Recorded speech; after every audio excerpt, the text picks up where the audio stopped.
Bueno, ¿qué tal, Mariano? Un gusto tenerte de nuevo acá en el Circo de la Vida. ¿Cómo estás? Gracias, Pablo. Un gusto volver a charlar con vos. Bueno, no parece ya que haya pasado una semana, la verdad que es como, siento como si el contacto hubiera sido reciente, digo, me acuerdo todo lo que El, tie- hablamos en función de esa nota que te pudieron el tiempo hacer, buena, pudiste ¿eh? escribir. Estuvo buena. Estuvo buena, fue una linda experiencia. Mariano, bueno, ¿te parece que nos metamos un poco en esto que anticipábamos la semana pasada, de intentar abrir el panorama tratar de leer un poco más a nivel de la política nacional, cómo viene llevándose a cabo, digamos, en este COVID, en este momento de aislamiento social preventivo y obligatorio? Obviamente no vamos a atender a la particularidad de las 24 provincias porque hay diferencias y demás, vamos a hablar más en el marco nacional, pero por ahí nos podemos meter en la provincia en la cual estamos, si tuviera que tocar algo, que uno maneja seguramente una información más fehaciente. Pero por ahí poder leer eso y poder intentar ensayar, pensar algo de qué se nos viene post-COVID, qué podemos leer del arco político, más que nada, ¿no? Yo sé que vos venís escribiendo tus columnas, digamos, en relación al aspecto económico, pero me parece que para lo económico todo es muy prematuro, entonces para no arriesgar análisis podemos intentar trabajar pura y exclusivamente el aspecto más político general. ¿Te parece? Me parece perfecto. Vamos. Bueno, en principio, el otro día hablábamos justamente de algo que es una palabra que me parece fundamental para intentar leer cómo se viene configurando el arco político, que es el de cooperación.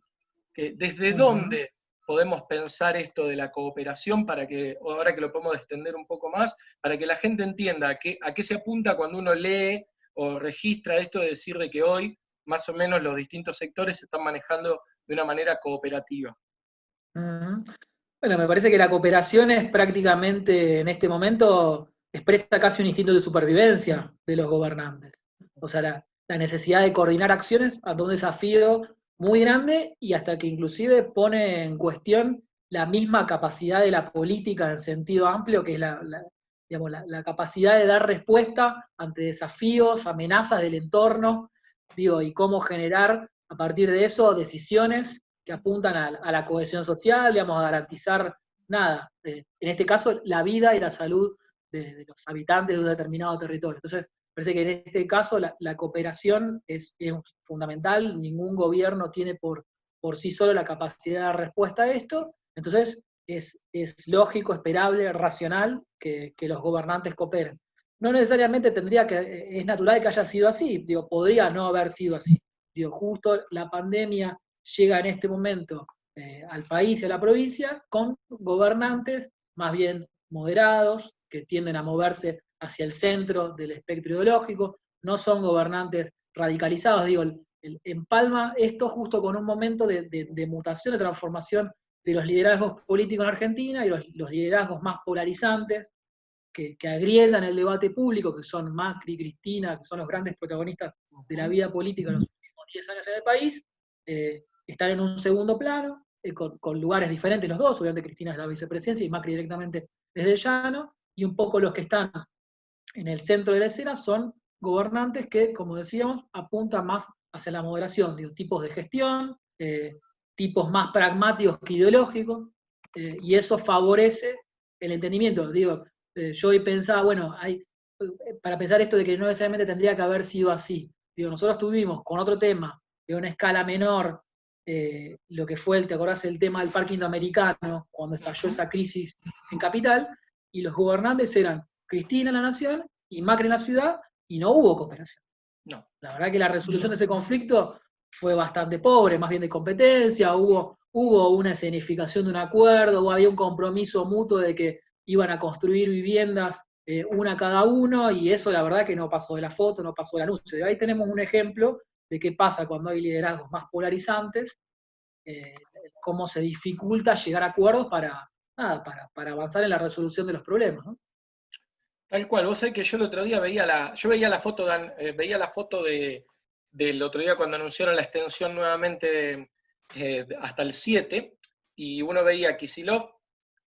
Alberto y Larreta, y uno dice, en ese orden, es una foto que da cuenta de esto que vos decís, un poco de pensar y leerlo en términos de gobernantes pragmáticos, porque más allá de la posición ideológica de cada uno, yo decía, ¿cuánto hay que reconocerle con un montón de otras dificultades a la astucia que está demostrando, al menos a la fecha, Larreta de poder adecuarse a la política nacional, porque está en el sector donde mayor conflictividad hay en términos de infectados, de casos, de situaciones, a la vez el área mayoritaria del país, la más donde pasa todo, el centralismo pasa todo por ahí, y donde no son fáciles algunas decisiones, y me imagino que es alguien que se está jugando, si se quiere, a nivel futuro, se está jugando su proyección política también, porque tranquilamente puede ser a futuro un candidato o a gobernador de provincia o una candidatura presidencial, y que va a depender mucho de cómo salga también de este lugar. Y por otro lado, cómo quedó borrado estos otros candidatos que estaban estos otros actores más ideológicos, porque una no queda borrada de la escena política nacional, pero la vicepresidenta, en el caso de Cristina. De hecho, el otro día era muy significativo, hace unos días se cumplió un año de esta astucia política del video, en donde aparece a cobrar forma la figura de Alberto, que hasta hace un año nadie pensaba en el marco de la coyuntura política Alberto presidente ni Alberto candidato. Y ella instala esta situación, construye este escenario político, y hace un año atrás, va a salir mi tinte político jugando, pero bueno, como yo no soy analista, va a funcionar. Hace un año atrás lo teníamos a Mauricio en reposera, digamos. Entonces, son como las dos fotos también a veces de pragmáticas distintas, donde, bueno, Mauricio está totalmente borrado en lo público, no sé hasta dónde es parte de una estrategia, hasta dónde es parte también de que las pocas veces que habló no fue muy positivo sus intervenciones, o sea, está ahí, no sé si está resguardado por cuenta propia o resguardado como una estrategia partidaria para mantener este pacto social, este consenso que permite para mí lograr este acuerdo, digamos, que hay actualmente, que es intentar gobernar y salir, mantener a flote toda la estructura del Estado, después volver a atender, digamos, dentro de esa estructura del Estado donde están los porotos. Pero en principio todo el mundo está como con una apuesta fuerte a cuidar el Estado. Sí. Está claro que, todos tienen intereses diferentes, que hay un debate abierto en Cambiemos y en el PRO en particular sobre hacia dónde va esa fuerza, cuáles son los liderazgos. Está claro que una vez que vos perdés una elección, los liderazgos se rediscuten, porque está claro que los liderazgos son bilardistas, digamos. Si vos ganás, está todo bien, mandan los resultados. Si vos perdés, bueno, estás en cuestión, digamos. Entonces, bueno, Macri, aparte, es uno de los pocos casos de presidentes latinoamericanos que van por la reelección y no pueden lograr, siempre que los oficialismos tienen ventaja, digo, nada, la posibilidad de aplicar políticas públicas, digamos, y con eso tratar de construir apoyo electoral o recuperar apoyo electoral perdido. Y está claro que en Cambiemos hay un debate sobre cuáles son los liderazgos, cuál es el perfil, y Macri de alguna forma está replicando la estrategia de Cristina post-2015, que es este silencio estratégico, tratar de conservarse él y hablar por otros. Digo, Patricia Bullrich, Pichetto, ciertos legisladores de Cambiemos, sobre todo en la Cámara de Diputados, bueno, encarnan como esta visión más dura que desde el comienzo de la cuarentena habían quedado un poco desdibujados en la foto, porque está claro que en el centro están Larreta, los que gobiernan, digo, es loco que digamos que la misma situación genera que actores tengan que moderarse, digo, en el caso de Kicillof y en el caso de Gerardo Morales, digamos que él habla de Axel, de Alberto, y Gerardo Morales, bueno, es un tipo duro, gobernador de provincia,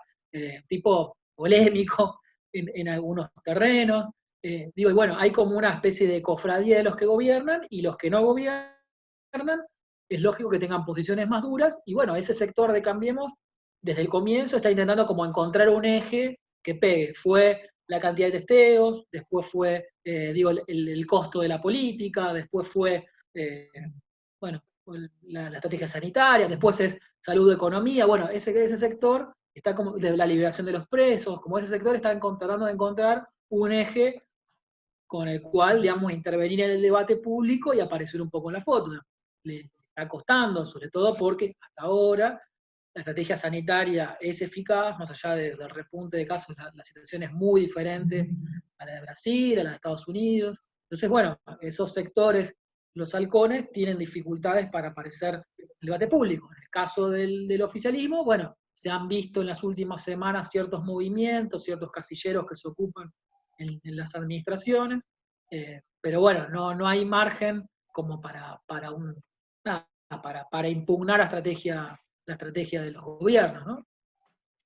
Vos sabés que algo que yo vengo pensando desde que empezó todo esto, digo, fue una jugada muy arriesgada, la del gobierno nacional, la que toma Fernández, digamos, al declarar con esta anticipación el aislamiento social preventivo y obligatorio, cuando en ningún lado de Sudamérica se estaba en situaciones de pensar algo similar, y de hecho se venía de lo que venía arrasando en Europa, en un contexto donde todos los que habían planteado el aislamiento lo habían planteado ya con la situación media estallada. Y acá aparece un gobierno tomando una decisión a 2 meses de gobernabilidad, porque cambio de banda empieza a principio de año, pero marzo era un mes donde 2, 3 meses recién de estar asumiendo un gobierno. De hecho, había secretarías que todavía no habían cambiado en lo formal los nombres, no estaban terminados de hacer los traspasos, y había que tomar decisiones y se toma esta decisión. Con un jefe de gabinete joven, y que está demostrando también una cintura política que creo que es necesaria para el momento. Alberto 2 o 3 veces ha usado a modo de metáfora, de latiguillo, de intentar conectar lo que fue su situación como jefe de gabinete de Néstor, y en este lugar a veces pensar el rol de Cafiero. Digo, qué actor interesante para leer la política en términos de que no eran personas que estaban en el arco como aquellos potenciales candidatos que uno se imagina, ¿viste? Gana tal candidato y va a aunar. Algunos personajes de la política que suelen estar siempre presentes son los que van a conformar su gabinete. El gabinete de Alberto tuvo varias sorpresas y particularidades, un gabinete muy heterogéneo, me parece a mí, muy craneal, en algún punto duro, armado de una manera, o sea, tiene de la vieja política, de la nueva política, contempla muchas cosas, automáticamente nuevas secretarías, nuevas disposiciones, ahí que otros hubiera tomado otras licencias para hacerlo, él lo puso de entrada a jugar, y toma la figura esta, repito, de un muchacho que es joven para el lugar que ocupa en una coyuntura política que es parecida a la apuesta de su momento de Cristina por Axel como ministro de Economía, que también era un muchacho que era un purrete, que todos lo gastaban, que decían recién había salido de la facultad. ¿Vos cómo lees esta situación? Pero me parece que en particular en el gabinete, como vos decís, un gabinete heterogéneo, que intenta por un lado meter la coalición electoral, dar una representación en el gabinete, digamos, expresar los distintos vectores que conformaban el Frente de Todos, que eso está expresado en el gabinete, y a la vez Alberto ocupó algunos lugares con gente muy de él, digamos, ¿no? El caso de Santiago Cafiero me parece que es un poco diferente al caso de Alberto con Kirchner. Me parece que Alberto tenía otro recorrido mayor en el Estado, y hoy no lo veo a Cafiero, digamos, ejerciendo ese rol de operador que sí tenía Alberto cuando era jefe de gabinete de Néstor. Hay algunas decisiones en las cuales Alberto intentó darle protagonismo a Cafiero, sobre todo con la salida de Vanoli, viste que se reforzó mucho de esto de él fue el que lo llamó a Vanoli tratando de empoderarlo, pero me parece que a Alberto le está faltando un Alberto Fernández en su gobierno. Me parece que ese es un tema de estos 2 meses y de su gobierno. Me parece que le falta alguna figura con volumen político, digo, esos tipos como, te puede gustar o no, pero como Aníbal Fernández, que en determinado momento salía el tipo, se calzaba, digamos, la espada, y salía y defendía lo que había que defender, inclusive lo indefendible, y bueno, como esos tipos que se embarran y que al presidente lo dejan en otro lugar, digamos, lo dejan un poco más limpio. El presidente se mete si ya no hay otra opción, si es el último recurso. Le faltan algunas figuras a Alberto con un poco más de volumen político para intervenir en el debate. En algunos temas lo hace con un poco más de prestancia, en otros temas menos, y me parece que le está costando en algunos temas, nada, cohesionar, porque es una coalición heterogénea, porque es un momento complejo, y bueno, hay miradas diferentes, y bueno, hay que administrar toda esa heterogeneidad en un momento muy complejo, porque el gobierno que tenía de las elecciones un mandato de salir de la recesión, a la vez ordenar la deuda, que no se te dispare la inflación, recuperar salario, como había un montón de desafíos y objetivos que en algún punto chocan entre sí, en todo esto cayó la pandemia. Entonces, bueno, eso le agrega complejidad a la tarea de gobierno, y eso hace que en algunas áreas quizás el rendimiento sea mucho mayor que en otros, ¿no? Sí, tal cual. Igual me reía porque pensaba, digo, Aníbal tiene su espada en el Twitter hoy por hoy, digamos, tiene una pluma digital, ¿viste? Yo al menos voy viendo los posteos diarios desde que entré a la red social del Pajarito, veo que hay algunos que no pierden pisada a ponerse ahí, pero sí, faltan esos actores no de la vieja política en términos de lo que representan, sino del recorrido y del trayecto y de haberse empapado con esas otras caras que dispone también la política, que, viste cómo es, entre algunos se conocen, esos pasillos, esos lugares en donde hay como otra habitualidad. Sí, se nota acá esto de que se está cohesionando amplios sectores. Igualmente, no sé hasta dónde, el otro día un compañero, haciendo un saltón de charco, planteándolo desde la psicología, él decía, toda crisis es una oportunidad, ¿no es cierto? Él tiene un posicionamiento gestáltico, decía, y una oportunidad es algo que permite transformar y producir cambio. Entonces, tomando esa posibilidad de metáfora o de apuesta desde esa ideología, desde esa filosofía, poder decir, bueno, en este contexto, esta crisis, esta pandemia y esta reestructuración, y este pacto social que tendrá, después hay que ver cuál es la letra chica, qué es lo que no está apareciendo, dejar gobernar, dejar hacer, dejar disponer, pero también aparecerá como una nueva oportunidad porque la salida de esta crisis va a posicionar un antes y un después en la política nacional, diferente a cualquier otra cosa que se vivió por lo menos en los últimos 50 años. Porque este contexto, literalmente, Alberto dijo en un momento, vamos a poner por delante la salud y no la economía, es falsa la dicotomía de aquellos que quieren plantear que primero está una cosa o la otra, van de la mano, qué sé yo, pero en un momento se paró el aparato productivo y es una decisión fuerte, y esa decisión fuerte por eso hay que leerla después con varios diarios de lunes siguientes, y no se lo puede analizar ahora, es medio hasta irresponsable, se puede atinar a decir algunas cuestiones, pero en esto varios apoyaron, u otros salieron a declarar algunas cosas, se fueron acomodando, y hoy se está armando como un sector de apoyo, de cohesión global, general, porque también es difícil quién paga el costo posterior, digamos. O sea, acá en lo cohesionado va para todos. Los aciertos, los desaciertos, a más unificación haya, serán acuerdos generales de esta transición de la pandemia, y después se podrá volver a las gobernabilidades más propias, a tironear un poco para acá, para allá. Pero hoy acá el que aparezca como disidente tiene que estar muy claro de por qué va a aparecer como disidente, porque el costo después va a ser muy, muy significativo, digamos, tanto en el acierto como en el desacierto.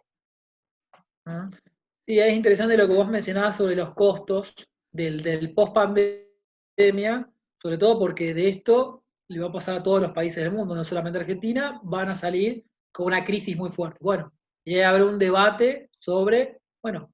quiénes aportan más, quiénes aportan menos, en función de su capacidad de contribución. Digo, estamos hace un mes o más discutiendo sobre un proyecto de impuestos extraordinarios a las grandes fortunas, que todavía no se presentó, y evidentemente hay algunos sectores sociales con capacidad, con poder, que están expresando su diferencia y están marcándole la cancha al gobierno. Entonces, ahí hay un debate que está faltando sobre cuál va a ser la agenda de reformas. Digo, vos planteabas la crisis como una oportunidad. Bueno, también las oportunidades hay que saber construirlas, capitalizarlas, digo, llevarlas hacia un lugar o hacia otro. Me parece que hoy lo que está faltando al gobierno, que está muy concentrado en los sanitarios, y hay una serie de medidas que ha tomado para paliar el efecto económico de la cuarentena, digo, pagando la mitad de los salarios de los trabajadores, con créditos, bueno, toda la serie de medidas que ha tomado, pero también ahí se ven algunas limitaciones del Estado argentino. Fíjate que hay una ley antidespidos, sin embargo, siguió habiendo despidos. Hay un decreto antidespidos, y siguió habiendo despidos. Entonces ahí está en cuestión cuál es la capacidad del Estado para implementar, hacer cumplir una medida que tomó con un decreto de urgencia, pero que se filtran despidos y bastante. Entonces,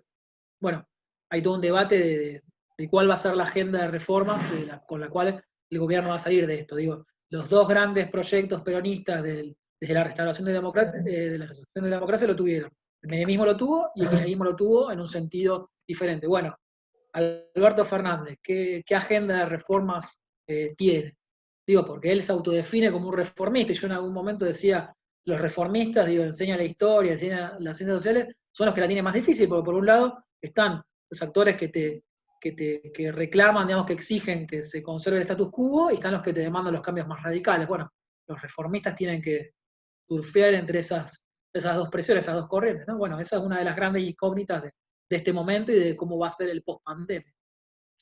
Tal cual. Eso lo podemos pensar en lo nacional. Y si intentamos meternos un poco en la provincia tiene la particularidad, cambió la gobernación, digamos,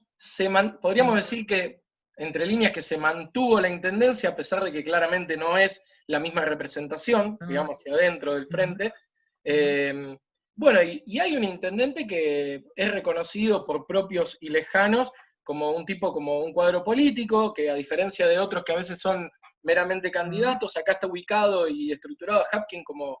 un verdadero cuadro político que surge desde su juventud, adolescencia, siempre con roles muy protagónicos en distintos sectores, con mucha muñeca y mucha cintura, se lo define, para poder manejarse en esos sectores, en esa disidencia, y de entrada ha tenido una articulación, al menos se ha mostrado como muy disponible para charlar con la gobernación, antes de esta situación, digamos, se ha mostrado disponible, han intentado pensar, armar algo juntos, han tenido algunas charlas, y bueno, vuelve a pasar acá, el escenario nos afecta a todos lados. Está ahora la pandemia, se está trabajando de algunas maneras, pero con un arco que no parece tan sencillo tampoco post pandemia, para poder resolver algunas situaciones que quedan ligadas a esto de lo que fue el pasaje, digamos, de la provincia al municipio. Quedaron algunas cosas que quedaron invisibilizadas con todo este momento actual, que quedó ahí pendiente, ¿no? ¿Qué pasaba con algunos laburantes que estaban en un lugar y que iban a aparecer en otros, de mucha gente que estaba ahí pensando a ver si pasaba o no a planta, las posibilidades que tenía el municipio de afrontar algunos compromisos que llevaba adelante, la réplica también de que se había empezado a hacer en la provincia en relación a lo que es el modelo sanitario de acá en provincia, si iba a haber continuidad o no, ya que cuando estuvo la primera gobernación de provincia estaba el discurso de que no se había podido replicar porque Nación, que en ese momento era el kirchnerismo, no había posibilitado, permitido los recursos suficientes para llevar adelante el proyecto. Es como que hay varias aristas ahí para pensar en qué se vendrá en este escenario. Sí, me parece que, bueno, al igual de lo que sucede a nivel nacional, también hay un caso de recambio político fuerte, gobiernos que asumen también un escenario complejo. Argentina viene de 2 años de recesión económica, y nada, no es sencillo asumir en ese contexto, digo, acostumbrarse a la botonera del Estado de vuelta, y el peronismo estuvo 12 años en el llano,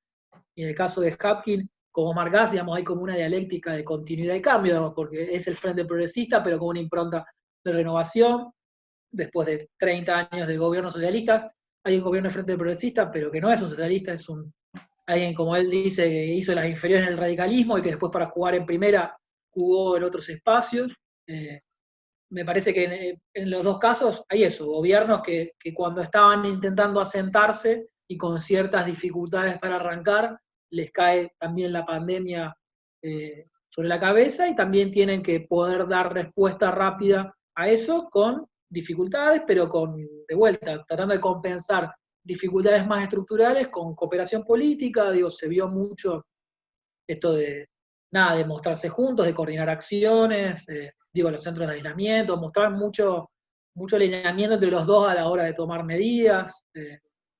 Bueno, me parece que también es una cuestión de necesidad de los dos, y tratando de afrontar después una agenda difícil. También en lo sanitario, lo que mencionábamos, lo del dengue, Rosario, también con el cambio de fase de la cuarentena, volvieron a aparecer, a repuntar también la curva de homicidios. Ahí también hay ciertas cuestiones de la ciudad, que por más de que el éxito sanitario en cuanto a COVID esté, hay los temas de la agenda de Rosario que están.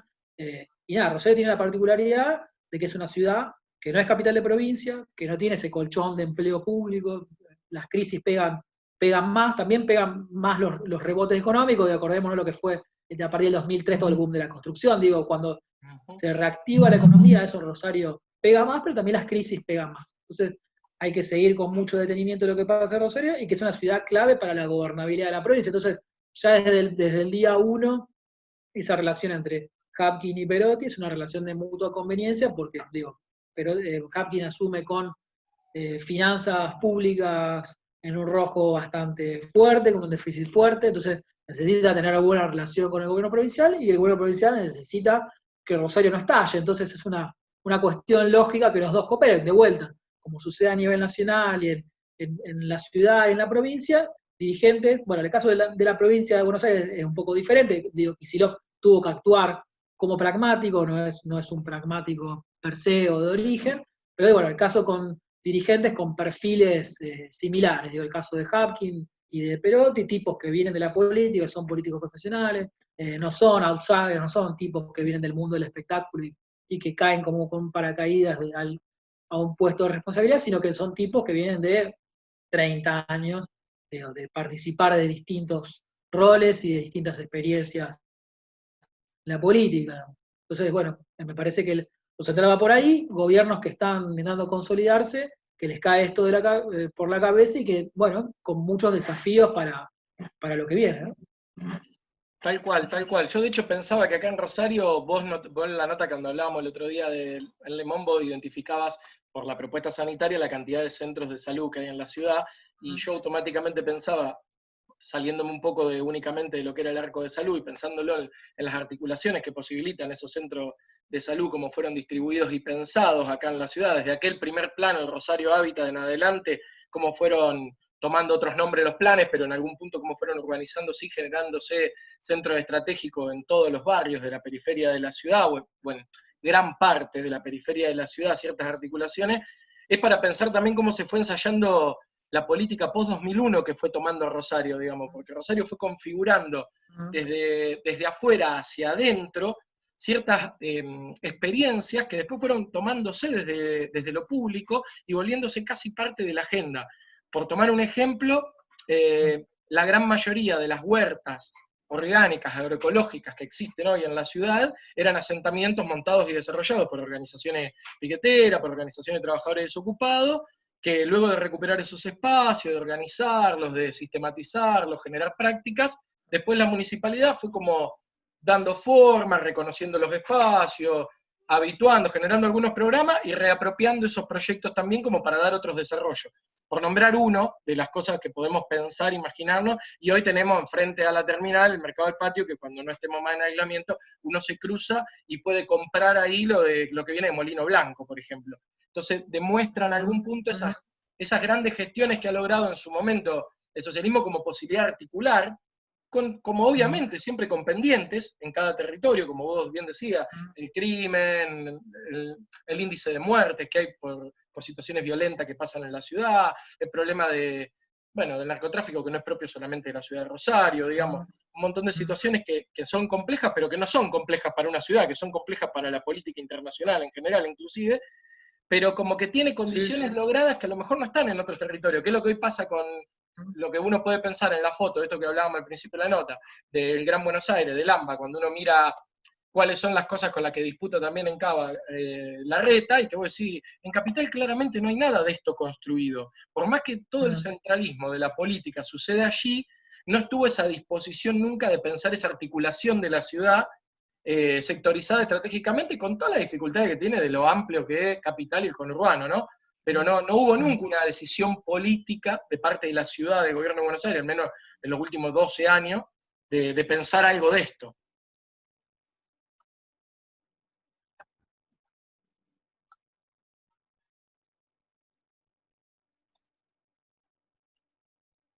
Hola, Mariano.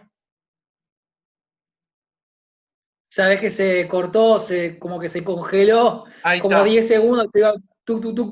ahora volvimos. No, te decía que como cierre, por la Sí, duda que no haya salido esto, de que no había habido en Capital una réplica de una propuesta política, al menos en los últimos 12, 15 años, que emule o que simule algo, no digo específicamente del modelo Rosario, pero sí en gran parte el Rosario es un modelo para un montón de otros lugares de la Argentina en relación a disponerse a articular con los sectores populares, con toda la falencia y cosas por superar a futuro. Sí, la gestión del PRO en Capital fue una gestión que privilegió más lo público que lo estatal. Construir metrobuses, que es algo que usan todos, en lugar de, financiar más salud, más educación. En el caso de Rosario, me parece que hay como una combinación de las dos. Hay una necesidad de fortalecer ciertos espacios públicos, ciertas instituciones, y a la vez no descuidar lo que tiene que ver con la gestión estatal, ¿no? Como pensar un público más a los siglos XX, digamos, de gestión estatal, pura, dura, más allá de matices, de sesgos, de prioridades en determinado momento. Digo, yo no soy un especialista en política social, en política territorial, pero, unas cosas que he leído, hay un planteo de que, sobre todo a partir del 2003, cuando dio una reactivación económica, la gestión priorizó más quizás todo lo que es la costa, el río, los desarrollos inmobiliarios, y que hay ciertos aspectos de la política que fueran más prioritarios quizás en la gestión Biller, también por cómo se iba deteriorando la situación social y económica, que bueno, que quedaron quizás un poquito más rezagados y que algunas instituciones en el territorio quedaron un poquito más rezagadas en la prioridad estatal. Pero bueno, más allá de eso, está claro que la fortaleza del sector público con respecto a otros distritos es claro. Y teniendo en cuenta que Capital, que el Cava es una ciudad y una provincia a la vez, o sea, como que son dos niveles de administración en uno. Entonces, y con todo el centro de actividad económica que implica Capital, ¿no? Es como que tendría que tener garantizado una serie de necesidades, tendría que estar ya cubiertas, y bueno, vemos que el COVID destapa que no es así. Bueno, Mariano, yo quiero agradecerte este contacto, dejar la puerta abierta para futuras comunicaciones. Me parece que por lo menos podemos abrir un panorama, ponerlo a discusión, a ver si los oyentes o los que vean luego esta grabación, si quieren proponer una pregunta, un interrogante, un debate, un insulto, recibimos todo nosotros, y de ahí en adelante ver si nos da material para el próximo encuentro. Cuando quieran, siempre a disposición de charlar con vos y de conversar acá un poco de los temas que nos interesan y que son temas centrales que tienen que ver con nuestra vida cotidiana y lo que va a pasar una vez que termine todo esto, si termina, o cómo va a ser la nueva normalidad. Así que bueno, a seguir pensando y discutiendo cuando quieran. Bueno, Mariano, muchas gracias. Un abrazo.